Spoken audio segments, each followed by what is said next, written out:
Hey everyone, it's Sevi. Honkai Star Rail has just released, and in this video I'm going to give you a rundown of the kits of every Star Rail character available on launch, including your main character and 21 playable characters, some of which you get for free, some you can buy in certain shops or events, or generally just pull from the wishing banners. However, there are also characters like Kafka and Tingyun which aren't part of the launch but will come into their own banners in the future, so those aren't included for now. If you aren't yet familiar, each Star Rail character's kit is made up of their basic attack, skill, ultimate, technique, talent, which is like an innate passive, plus bonus abilities and stat bonuses. Each character can also have more depth through certain equipment in the form of light cones and relics, team synergies, and unlocking their eidolons, but for brevity, we'll keep this as a general overview of the characters. Also, thank you to Honkai Star Rail for sponsoring this video, so if you haven't got the game yet, I have a download link in the description and pinned comment. With that said, here's all the launch Honkai Star Rail characters explained.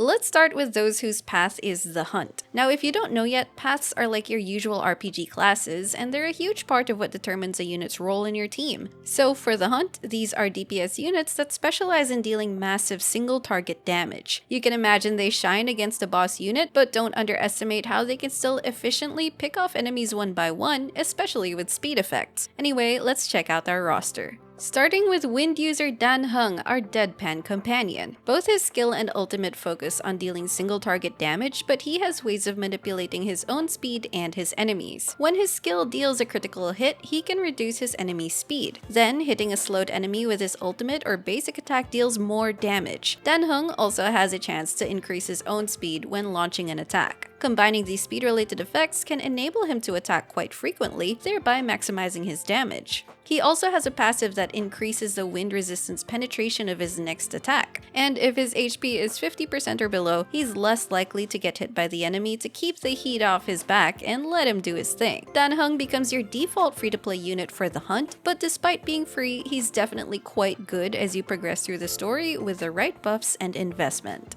Next is Sushang, a 4-star physical unit. Her kit's specialty revolves around triggering the sword stance effect, which is an additional instance of physical damage when you use her skill. By using her ultimate, you can even add up to 2 more instances for her sword stance to trigger. But the best part is that her sword stance is guaranteed to trigger when the enemy is inflicted with a weakness break, which when combined with physical break can help you deal even more damage against enemies. So having a good breaking strategy will complement her playstyle. And to capitalize on this mechanic, she too gains speed buffing and turn advancing abilities for herself, which can help her get in turn sooner, have more opportunities to break, and ultimately deal more damage. She comes with a defensive ascension passive that reduces her chances of getting hit by enemies, then offensive passives for advancing her turn and increasing her sword stance damage. Perhaps the most memorable thing about Sushang is the giant chicken her ult animation unleashes. Overall, using her speed, advancing, and sword stance mechanics well can make her into a formidable multi-hitting single target DPS.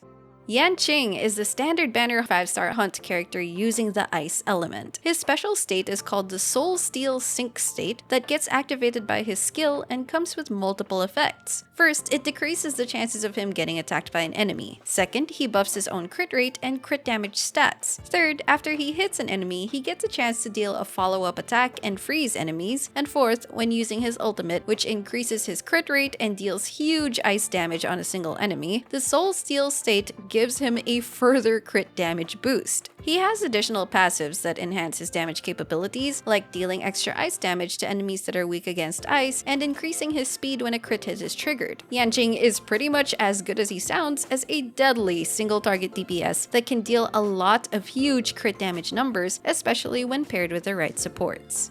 Last on this list is Seele, who is the first featured 5-star on the limited banner. Her element is Quantum, and since users of that element are quite limited at the moment, it helps distinguish her. Like her other peers from the hunt, she buffs her own speed and deals big single target damage. But her main mechanics that make her powerful are her buffed state, which gives her a huge damage boost, and the ability to gain an extra turn after defeating an enemy. This ability, paired with speed buffs, turn advancements from her passives, and inserting her ultimate, can result in an insanely vicious combo of Seele taking out multiple enemies consecutively. So even though the hunt units are supposed to be single target focused, Seele can be extra effective against enemy mobs due to her ability to effectively string her attacks. Seele's technique even makes her undetectable by enemies for a short while, then immediately puts her in her buffed state if she triggers combat. Suffice to say, she's very impressive and makes for a stellar first limited 5-star. As you've probably gleaned from this path category, the Hunt DPSs are best able to exploit their single target abilities by maximizing speed buffs and getting in as many turns as possible. So combining them with equipment and teammates which can complement that playstyle will make for fast and furious battles. The next DPS category is the Path Erudition. If the Hunt units are focused on single target damage, Erudition units meanwhile specialize in multi-target damage. Starting off is our Lightning user and Rockstar Serval, and you can get her for free from the pre-registration rewards. Her kit revolves around shocking enemies a lot. Her skill inflicts shocked on enemies, which means they receive lightning damage over time. Her passive deals further lightning damage to shocked enemies, then her ult deals damage and extends the shocked status. Truly a shocking experience. Serval is one of the most straightforward and easiest to use Erudition units who isn't really tied to certain conditions, and is definitely a solid choice in early games so far. Qingque is obtainable for free and has a Mahjong-themed design. Her element is Quantum, one of 2 Quantum users along with Seele, which makes her useful in covering that weakness. However, her kit revolves around an RNG factor. Basically, she draws a new tile during each ally's turns, plus more via her technique and her skill, and you can keep using her skill to draw tiles, but at the cost of a skill point each time. Once she achieves 4 tiles of the same suit, she gets an enhanced basic attack that's multi-target. It may sound a bit convoluted, but at least her ult instantly gives her that Mahjong 4 of a kind. She comes with a very interesting design and playstyle, but the randomness factor of her kit may take some getting used to. Then we have Herta, who comes free from progressing through the simulated universe. Her element is ice, and she has effects that depend whether enemies' HP are above or below 50%. If her target enemy's HP is above 50%, her skill damage increases. If an ally hits an enemy so its HP falls below 50%, Herta launches a follow-up attack against all the enemies. Her ultimate also deals ice damage against all enemies, and she has an innate additional resistance to crowd control effects. Herta can be good against enemy waves with lots of small-time critters, like when you're farming materials, thanks to her HP-based damage increase and follow-up attack mechanics which can proc quite often.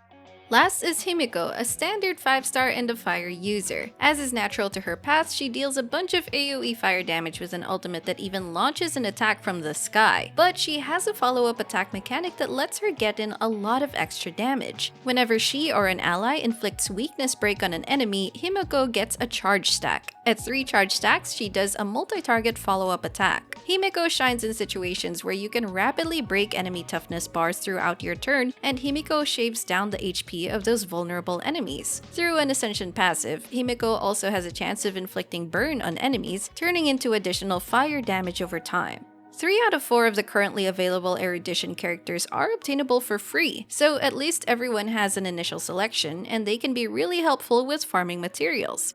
Tingyun, who will be on the second limited banner of the launch version, is also of the Path Erudition, but I'll likely discuss him in a later video. The final damage-based class is the Destruction Path. The main difference between the previous 2 classes is that they don't have the survival or tanking utilities that Destruction units do, which sets it apart. Destruction units also have a higher than usual chance of getting targeted by enemies. The first is none other than the main character, or MC. MC gains different paths and elements throughout the story, but you start as a physical destruction unit. Physical MC comes with a very simple kit of damage, damage, and more damage. All done with a baseball bat, by the way. Their skill is multi-target, but their ult has a single target or a multi-target version. Physical MC Sustain comes through their technique, which heals all allies based on MC's max HP, plus stat boosts of HP, defense, and attack in their traces. You'll probably move on from physical MC when you get better units or unlock other paths and elements, but regardless, they're a solid starter to get you through Star Rail's early game. Next is Hook, a fire user. Hook's skill and ult are both single target damage, but upon using her ult, it enhances her next skill into an AoE attack. She also inflicts burn on enemies, either by using her skill or her technique to trigger a battle. When she hits burned enemies, she deals additional damage and regenerates a bit of energy. To make her tougher, her Ascension passive lets her self-heal whenever she hits an enemy already afflicted with burn, and she gains an additional resistance to crowd control effects. With her burn effects and survival utility, she can continuously whittle down enemy HP while tanking some damage. Then we have Arlan, a lightning character. Arlan's skill is single target damage, but instead of consuming a skill point, it consumes part of his own HP. What's interesting is that his passive boosts his damage the lower his health is. That's why reducing his HP and keeping him at low enough health presents a risk-reward playstyle. To complement his single target skill, Arlan's ult deals lightning damage to a target and their adjacent enemies. Like Hook, Arlan also gains an early ascension passive that allows him to self-heal, in his case, whenever he defeats an enemy. More so, his later ascension passives give him additional resistance to damage over time effects, and if he enters battle with 50% HP or lower, he gets a barrier to nullify one attack. Through these effects, Arlan can help sustain his own health and stay within low enough HP for that sweet damage boost. The 5-star standard banner destruction unit available upon launch is Clara, who's a physical unit. Clara's kit revolves around retaliating against enemies who hit her, using counterattacks by her companion Svarog, and reducing the damage she takes. Under the effect of her ult, Clara taunts enemies towards her, while Svarog extends his protection to Clara's allies by counterattacking when one of them gets hit. Clara can carry her team pretty well in terms of damage, and if you can aggro enemies towards hitting her, she can keep dealing counterattack combos. Svarog's damage reduction helps keep her alive through this, and she has ascension passives that give her a chance to remove debuffs and an additional resistance to crowd control effects. So that rounds up our DPS classes. Of course, they still very much need to stay alive, so the next two paths should be able to help with that. Preservation is the shielding and defense-oriented path, specializing in protecting your teammates from harm. First is our #1 cheerleader, March 7th. March is a starter ice unit whose skill applies a shield to an ally, and the shield's health scales on her defense stat. If the shielded ally's HP is at 30% or above, they gain a higher chance of getting hit by an enemy. And when an enemy hits a shielded ally, March actually launches a counterattack on that enemy. Her ultimate also has a chance to inflict frozen on enemies for 1 turn, which helps keep your team safe from damage. So she has a way of mixing defense with offense. With her Ascension passives, she gains the ability to remove 1 debuff when you shield an ally with her skill, a longer shield uptime, and an increased chance to freeze your enemies with her ultimate. Though free, her support utilities shouldn't be underestimated.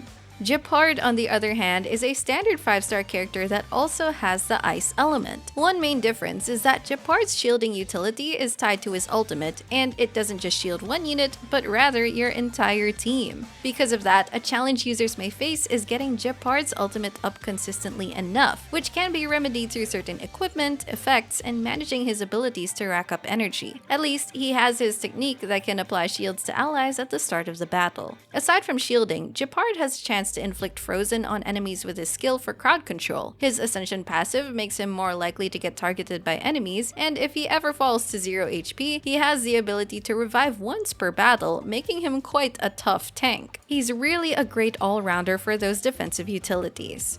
There is another preservation character, the Fire MC, but you only get them towards the end of the first story arc. Fire MC's offensive features use magma will stacks, which they can gain by getting hit by enemies, using their skill, or using a basic attack. If you have enough magma will stacks, you can consume them to deal an enhanced basic attack, which deals higher damage to multiple enemies. Their skill also taunts enemies towards them for the entire turn, while increasing their damage reduction, and their ultimate deals damage to all enemies and also automatically enhances their basic attack. On top of all of that, Fire MC can give all allies a thin shield for additional team-wide defensive utility. This MC form has an interesting combination of offensive and defensive tactics and could be a fun preservation fire unit to diversify your roster. Another path that focuses on team survival is the Abundance path, basically the healer class. Natasha is our free physical healer. Her skill heals a single target upon casting and over time, while her ultimate is a party-wide healing effect. Once you level her up enough, she unlocks the ability to remove 1 debuff from an ally she heals with her skill, which improves her support role. Don't underestimate Natasha as a free unit because she's a very capable healer that you can rely on. The second Abundance character is Bailu, who is a 5-star standard character of the lightning element. In terms of healing utility, she's basically an improved Natasha. Her skill can heal multiple allies, and her ultimate heals your entire party, though some added special effects make her a cut above. First, she can apply the Invigorated buff on allies, which heals them when they get hit and reduces the damage they take, further ensuring your teammates stay alive. Second, if ever someone gets knocked out, Bailu can revive and heal them immediately, which can trigger once per battle. So if you want a healer, your choices are pretty clear-cut, with Natasha as a really good free-to-play option, or Bailu as an improved 5-star option should you get her.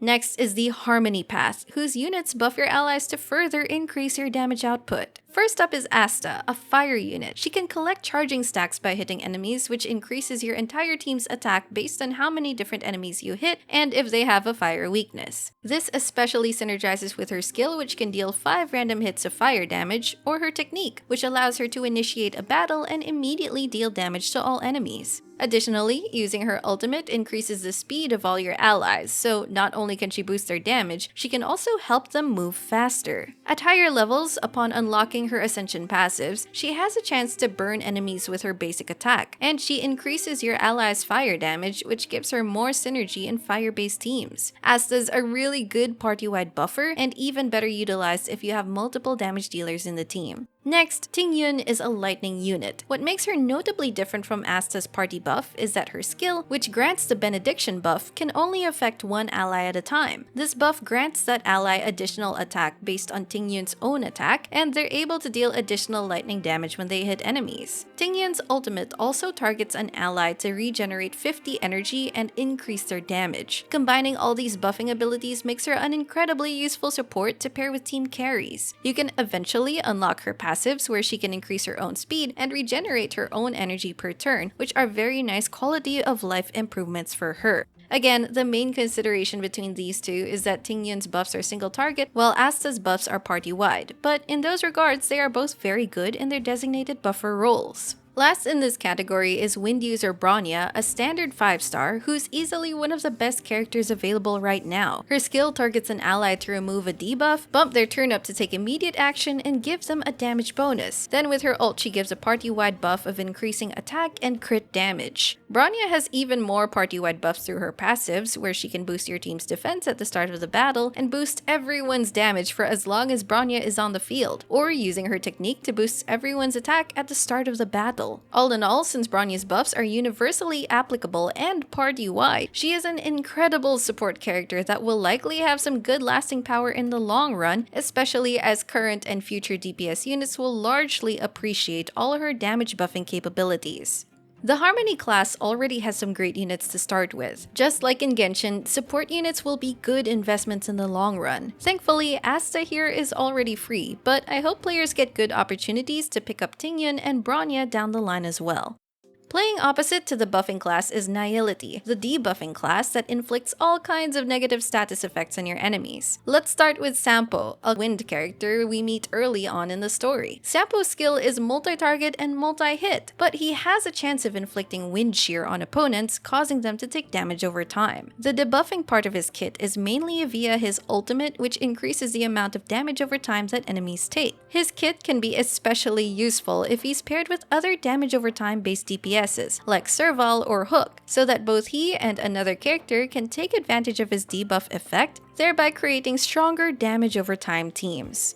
Next is Pela. First, her skill deals damage and removes an enemy buff. This is a situational perk since not every enemy you encounter will actually gain buffs. Second, and more importantly, is her ability to reduce all your enemies' defense, which can be done either by using her ultimate or by triggering a battle with her technique enabled. This debuff is quite valuable and unique to her at the moment, so it really encourages high uptime on her ultimate. Reducing an enemy's defense is a really good way to increase the damage dealt to them, especially combined with other damage increasing or resistance related effects. Her Ascension passives help round out her support capabilities by increasing allies' effect hit rate, which means they're more likely to inflict their respective debuffs on enemies. Last is Grandpa Welt, who comes with the imaginary element, making him quite a unique catch at the start of the game that brings in very valuable debuffs, slowing enemies down and imprisoning them. As he deals imaginary damage through his skill, there's a chance for him to reduce enemies' speed. By using his ultimate or technique, he can imprison enemies, which delays their actions and reduces their speed. He also has an Ascension passive that increases the damage an enemy receives upon using his ultimate. Slowing and imprisoning enemies down can be both a defensive and offensive utility. Defensive since it means enemies will be hitting you less, and offensive since you can get more hits in between enemy turns. Combining Welt with other speed-oriented units like the Hunt DPSs or Asta the speed buffer can make for a fun team where enemies have a hard time getting their turns in until they're already dead. But in general, he can be a very useful unit to help control the flow of battle and action turns in your favor.